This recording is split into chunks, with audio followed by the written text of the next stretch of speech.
Hey, everybody. Hey, welcome back to the 53206 cast. I'm Alex. And I'm Meg. And Meg. Yeah. We're going to try and do this podcast quickly. Okay, great. Because we are outside of our normal podcast recording time. Mm-hmm. And it is on one of those days where it's very hot. It's hot. And so I thought, I'll just start work early today. I'm just working at one of the rentals. The Garden House. That's the name of it. Yeah. It overlooks the flower farm, which is kind of cool. Yeah, beautiful. It's nice. And It's coming along. You're doing a great job on it. Thanks. Yeah. But it's very hot today. Yeah. It's like 100 degrees. Yeah, I got in the car to change around my watering hoses, and it was 101 in the car. Oh, wow. Yeah, I 101. thought, wow, I've never seen that. Wow. Yeah. So because it's so hot, I was going to start work early and then come inside at the hottest part of the day, which is, I think, right now. Yeah. I guess. I don't know. And then go back later. But it's almost time to go back. Okay. So I should go back soon. It is. I just checked. It's 101. Well, maybe I'll stay inside. Maybe this will be a long podcast. Yeah. It does look like it's going to go down to 99 in an hour. Okay. That's better, I guess. Sure. Yeah, well, it'll be fine. I'll Yeah. just be sweaty. Yeah. We'll be okay. Maybe wear shorts instead of pants. Well, it's hard to wear shorts and like put tools and stuff. Mm-hmm. And That makes sense. Yeah. yeah, and if like you're kneeling down, Yeah. like, do you really want to kneel down while wearing shorts? I mean, yeah, I do it all the time in the garden. I don't want but to. Yeah, you might be on a nail or something. Yeah. Okay. So, but Meg, I've been wanting to do this podcast for a while. Yeah. And it hasn't happened. Mm-hmm. It just hasn't happened. And I think if we had done this podcast a few weeks ago, I could tell you where the Idea? well, I was going to say the kernel or the Oh, seed. Oh, the seed. seed. I love that. The seed. Yeah. That makes more sense. Yeah, yeah. Where the seed of this idea came from. But I don't remember what it was. Okay. But I think, I think I was probably doing some reflecting. Okay. Because I am getting older. Oh my gosh, you're always getting older. Well, you are always getting older. It's that app you have, the app that says like, "Are you gonna die?"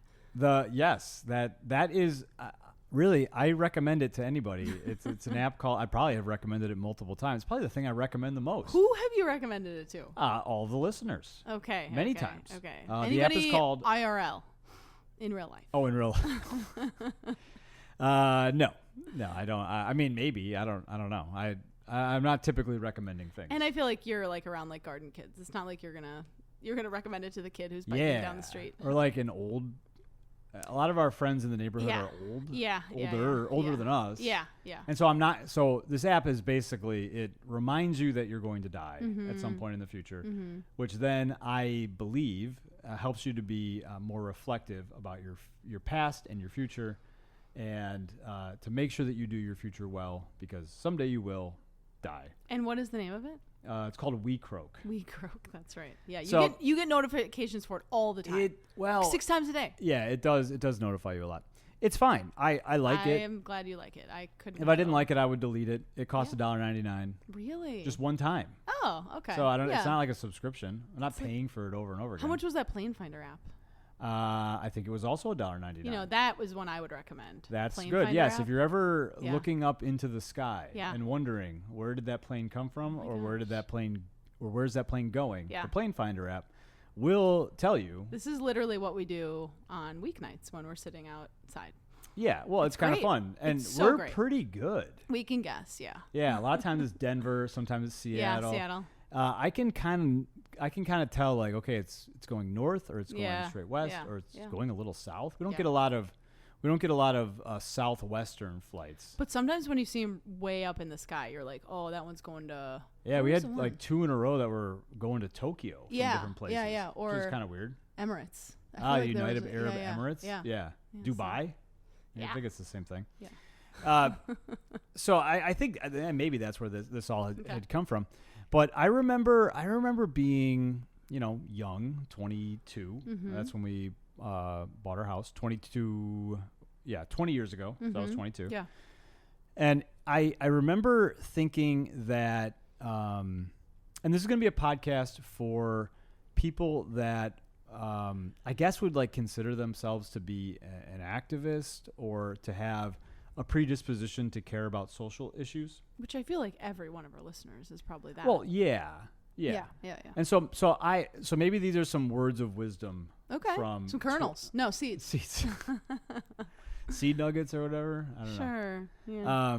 So maybe these are some words of wisdom from somebody that's looking back on how they used to think 20 years ago. Yeah. So I would say 20 years ago, I would have thought that when I am going to spend time on a societal issue, that I am going to be the one to make the difference or the change. Mm-hmm. And when I think about, so like let's say that you were really into ending racism, like that was your calling. Yeah. And you were like, and many people after 2020 decided or had that affirmed to them that was something that they were very passionate about. Yeah. And that they were going to dedicate time and energy and resources to helping to end racism. Mm-hmm. So I think about that, and I think about the way that I used to think, and I think that my thoughts on that have evolved a little bit. Mm-hmm. Because, Meg, this isn't Gentrification Watch 2026, but this would be something that would be important to point out. So our neighborhood, the housing stock of our neighborhood is getting a little bit nicer, right? And you could look at our block and you could say that, yes, Alex, you actually have made our block look, and Meg, with the gardens. But, I mean, the whatever, one or both of us has had a significant impact on how nice the block looks. Yeah. And I, that's fine. I can accept my responsibility for that.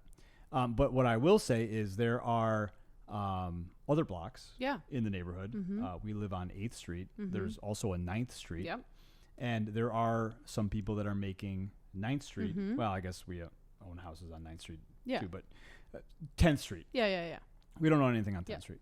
So, there's other buildings on 10th Street that are starting to look a little bit nicer. Yeah. Right? Mm-hmm. And I think that when you have the mindset that you are going to be the one that's going to do the changing, that you have the potential to be a little jealous or a little put off by someone else doing the changing and the thing that you're committed to doing, which is obviously really backwards. Yeah. You want the neighborhood to be nicer. You can't, you're not going to, no single one person is just going to stop racism. Yeah.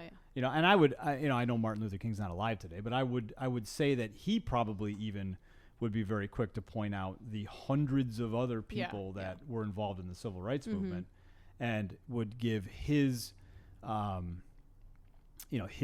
ownership of that movement away to many other people who were also doing the same thing that just maybe weren't necessarily the face of that movement, right?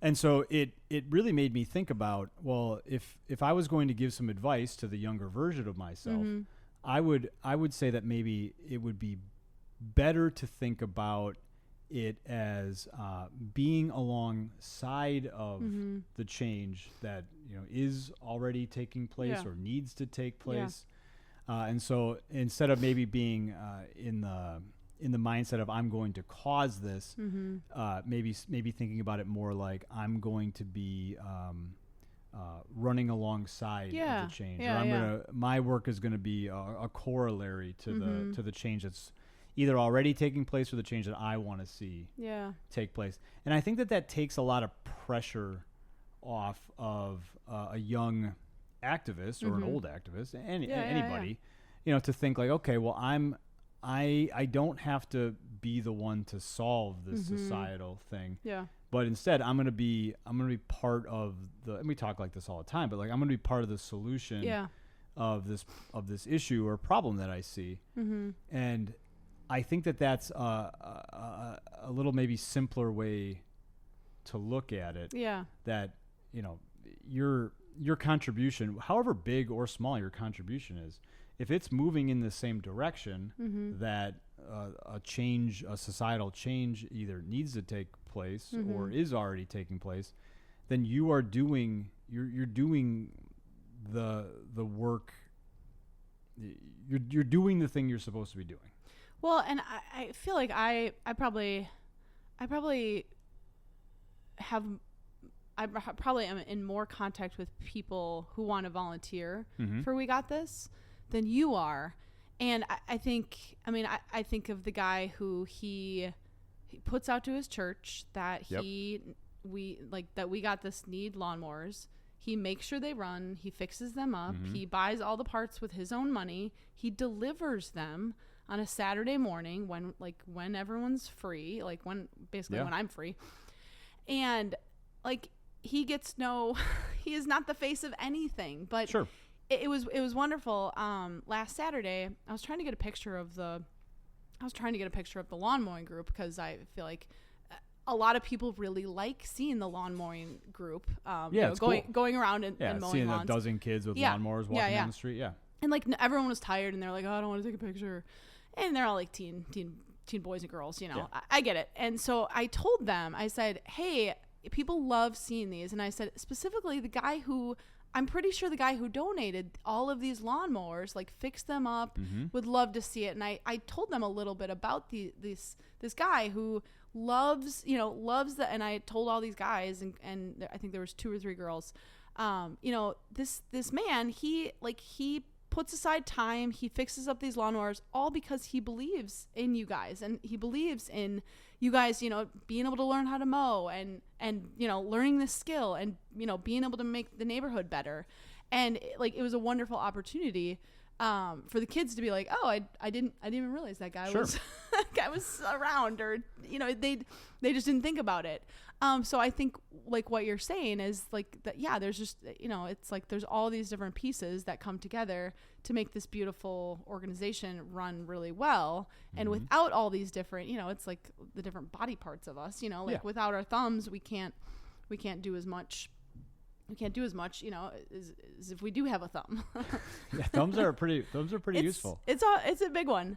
But even I think it was 2 days ago, you were like, where did all these bamboo sticks come from? Yeah, you were trying to make trellis. Yes.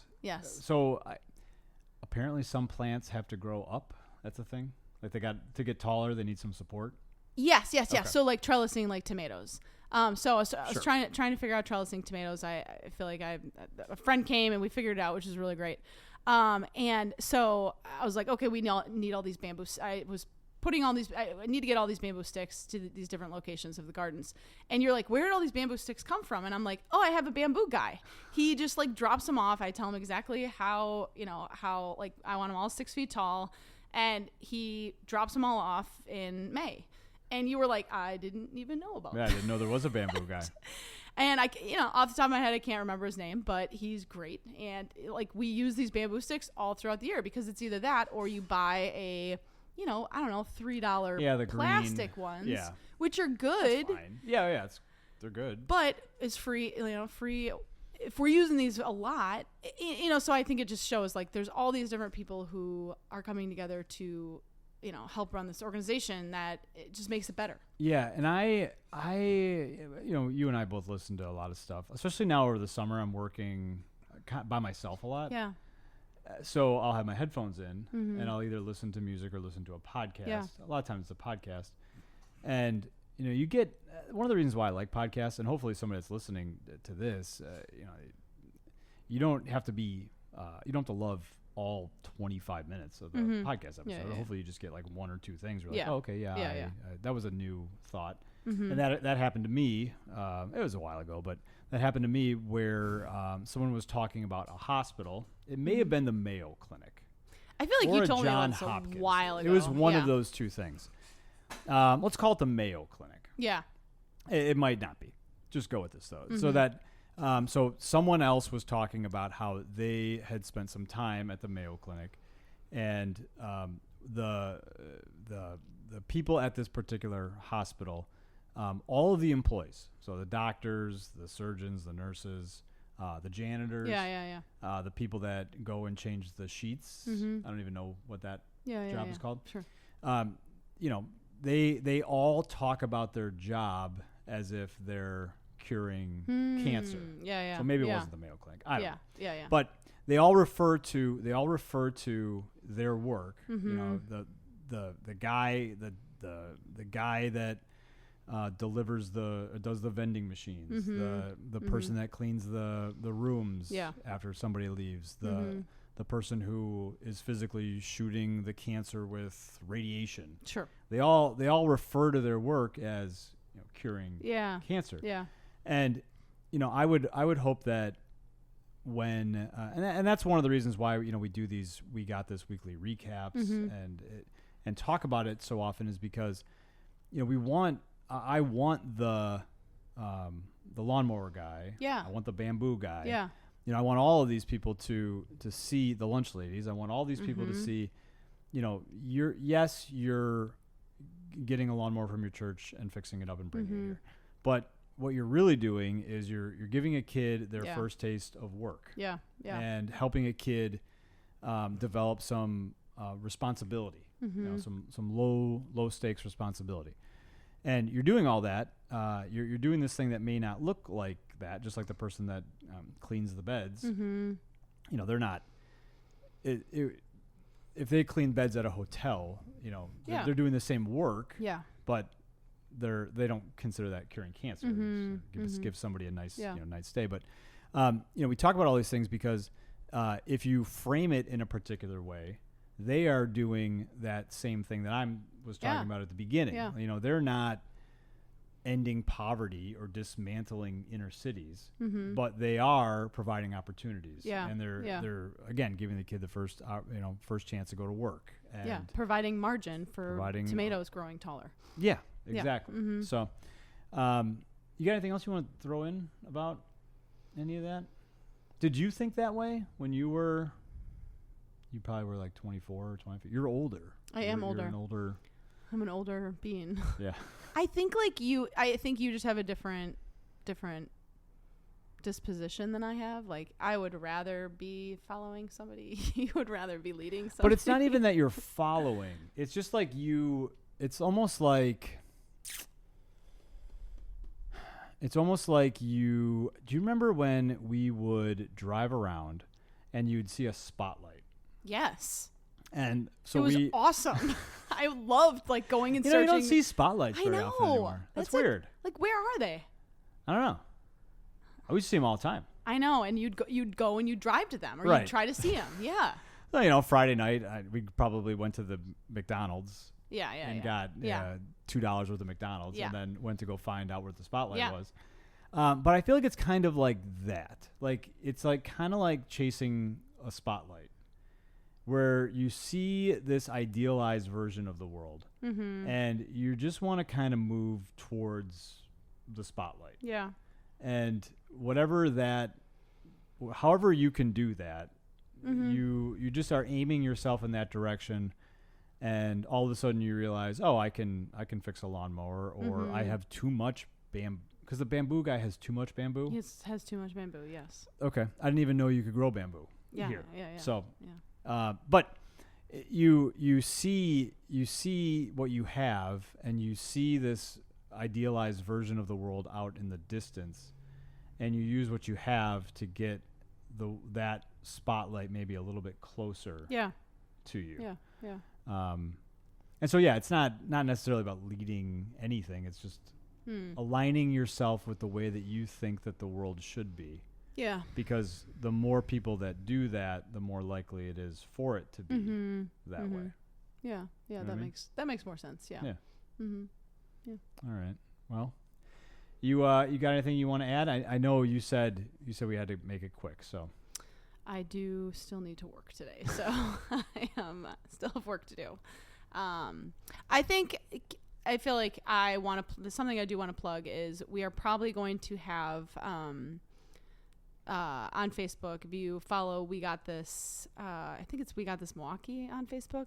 But we're probably going to have we're going to be opening up the flower farm for people to come and cut. It's coming up. There's a lot of feverfew, there's a lot of status, and a lot of straw flowers. So I think if this I feel like this podcast will probably come out in a few weeks, or it won't come out in August. There will be some flower farm stuff. So if you're interested in flower farms, great opportunity for kids to come, families, and if you just like flowers and looking at beautiful flowers, or if you just want to support kids who are running this event, which is also, it's wonderful. It's wonderful to have the kids be so excited about, let me come show you my favorite flower.